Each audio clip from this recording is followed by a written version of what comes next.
Hi. Hi.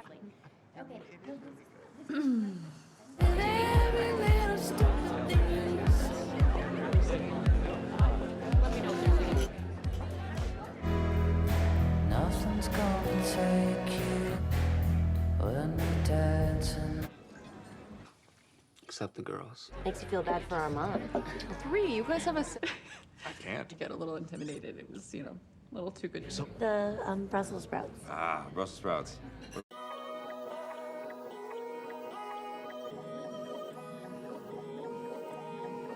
Hey everyone, welcome back to the channel. Today we're diving into It Ends With Us. I've picked out some of the key moments from the movie, and I'll be telling you the story as we go. You'll be seeing these scenes while I walk you through what's happening.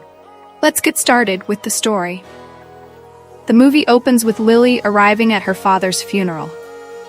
Right from the start, you can feel the weight of everything she's been through. There's this moment where someone says, "Hey, come here, I got you," and it sets the emotional tone right away. Lily is clearly holding back a lot, and she's greeted by her mother, who is struggling as well. Her mom says, "I don't know what we're gonna do," and you can tell that she's not just talking about the funeral. It's about their whole lives. Everything feels uncertain and fragile. As they start preparing for the funeral, Lily and her mom are picking out flowers. Her mom is talking about lilies, saying, "We have to pick flowers," and Lily replies, "I can't believe we're picking flowers for your father's funeral." It's a sad and strange moment, but it really shows how life moves forward, even when everything feels wrong. Her mother says, I know. There's something so heavy in that line, like there's so much they're not saying. Lily's past is starting to come to the surface, especially her complicated relationship with her father. Her mom casually mentions Lily's old job, saying, "If I had that job you had, oh boy, I would have killed for it." Lily, always polite, responds, "I appreciate your support and enthusiasm, Mom, I really do." But you can tell she's not really engaged in the conversation. There's a disconnect between them, a distance that speaks to something deeper. They continue talking about flowers, and Lily's mom says, "The flowers for a funeral, they're lilies." It's such a simple thing, but it feels loaded with meaning. There's a lot of tension between Lily and her mom, and they're not really addressing the big things that are hanging over them. As the funeral preparations continue, Lily heads inside to set her things down. She tells her mom, "I love you. I'm gonna go set my stuff down," and her mom responds with a quick, "Okay." Again, it's a small moment, but it highlights how fragile everything feels in this family. There's love, but also a lot of pain. Then comes a heart-wrenching moment when Lily's mom tells her, "He really loved you," referring to her father. Lily, in disbelief, asks, "Who?" Her mom responds, "Your father." Lily doesn't know how to take that. Her father's love is something she's always doubted, and you can see the conflict in her face. It's like she's torn between her memories of him and the version her mother wants her to believe in. The scene shifts, and we're taken back into Lily's past, where we meet Atlas, her first love. This is where the story really starts to dive deep into her emotional world. Atlas was her everything, her first love, her first heartbreak.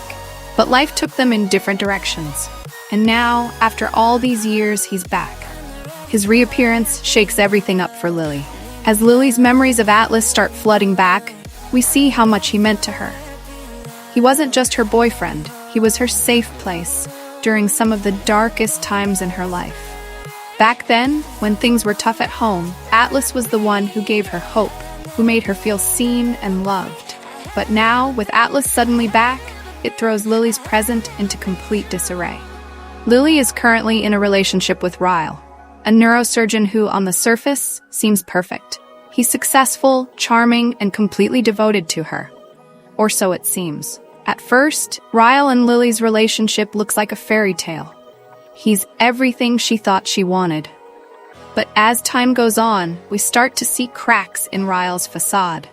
Ryle has a temper. It's something he can't always control, and at first it shows up in small ways, moments of jealousy or frustration. But soon, those small moments turn into something much darker.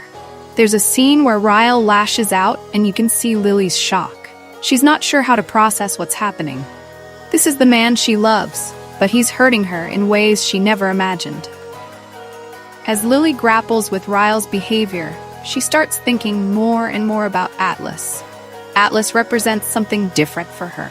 Safety, love, and a time in her life when things were simpler, even though life was hard. Flashbacks show how deeply she cared for Atlas and how much he cared for her. Even after all these years, those feelings haven't gone away. In one flashback, we see young Lily and Atlas sneaking out together, spending quiet moments away from their chaotic lives. These scenes are filled with tenderness, and you can see why Lily has such a hard time letting go of her memories of him. Their relationship wasn't just about romance. It was about survival, about finding comfort in each other when everything else was falling apart. Meanwhile, Ryle's abusive behavior becomes more and more apparent. There's a moment where Lily confronts him, asking, "Why do you keep hurting me?" His response is painful to hear. He doesn't have a real answer, just excuses. You can feel Lily's heartbreak as she realizes that the man she thought she knew is someone completely different. Ryle tries to make it up to her, but the damage is done. Lily is caught in this painful cycle of love and abuse, and she doesn't know how to break free. Every time Ryle promises to change, she wants to believe him, but deep down, she knows things won't get better. As things with Ryle spiral out of control, Lily starts to lean on Atlas more. He's always been there for her, even when they were apart. Atlas has built a life for himself, but it's clear that his feelings for Lily have never gone away. When they reconnect, you can feel the old spark between them. Atlas doesn't push Lily, though. He tells her, "I'm here if you need me, but I won't push you." It's such a contrast to Ryle, who always tries to control her. Atlas is patient, understanding, and kind, the complete opposite of Ryle. But Lily is torn.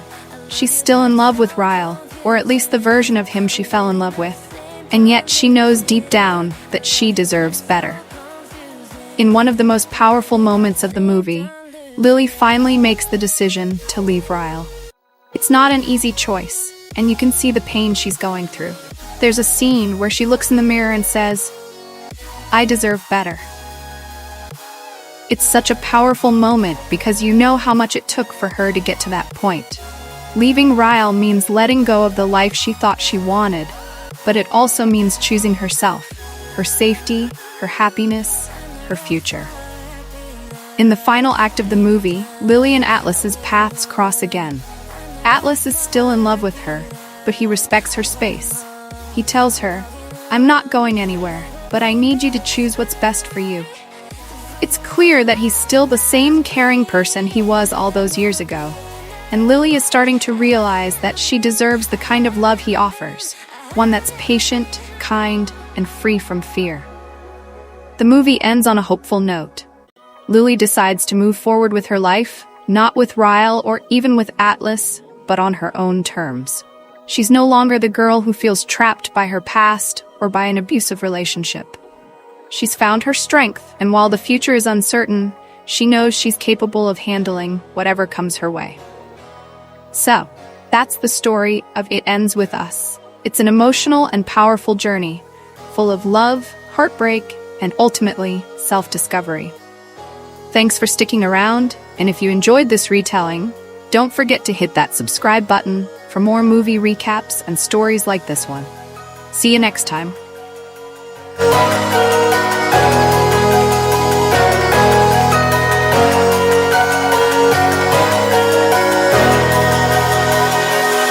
I'm finding a way, I can even feel well, but I want you by my side all night, all day.